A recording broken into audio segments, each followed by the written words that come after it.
J'étais libre géographiquement, j'étais libre Ouais. financièrement, j'étais autonome. Elle souriait, elle rayonnait, elle incarnait le rêve. Mais derrière la couronne de Miss France 2001, Élodie Gossuin vivait un cauchemar que personne ne soupçonnait. Aujourd'hui, 24 ans plus tard, elle brise enfin le silence. On croit connaître Élodie Gossuin. La belle jeune femme élue Miss France à 20 ans devant 14 millions de téléspectateurs. La Miss Europe. L'animatrice souriante qu'on croise sur M6. La maman de 2 paires de chair de jumeaux qui partagent sa vie avec humour sur les réseaux. Mais derrière cette image parfaite, il y avait une réalité que personne ne voyait. Pendant son règne, alors qu'elle était entourée de gardes du corps, encadrée par la gendarmerie, protégée par Geneviève de Fontenay elle-même, elle vivait sous l'emprise d'un homme. Un homme qui se postait devant ses hôtels, qui la surveillait malgré toutes les mesures de protection, qui la manipulait psychologiquement jour après jour.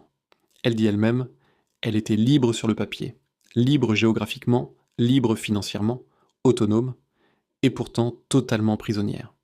C'est ça, la force de l'emprise, elle ne choisit pas ses victimes en fonction de leur statut. Elle s'infiltre là où on l'attend le moins. Mais l'histoire ne s'arrête pas là. Quelques mois après son élection, Élodie Gossuin part représenter la France au concours Miss Univers à Porto Rico. Le concours appartient alors à Donald Trump. Et là, ce qu'elle découvre dépasse l'entendement. On lui demande de subir un examen gynécologique devant une caméra. Elle refuse, catégoriquement. Elle se retrouve isolée, téléphone coupé, coupée du monde, ce qu'elle appelle elle-même une prison dorée. Elle dira plus tard « Je suis partie gamine, je suis rentrée femme ». Et à la fin, Trump vient la féliciter. Pas pour son courage, pas pour sa dignité, pour le buzz que tout ça avait généré. Ce qui frappe dans le témoignage d'Élodie Gossuin, ce n'est pas seulement la violence de ce qu'elle a vécu, c'est le décalage. Le monde entier la voyait sourire, onduler sur des podiums, incarner la grâce et la légèreté. Et pendant ce temps, elle survivait. Elle a mis des années à en parler, des années à accepter que ce qu'elle avait vécu avait un nom, une réalité, un poids. Aujourd'hui, à 45 ans, dans son livre Miss à nu, elle choisit de tout dire.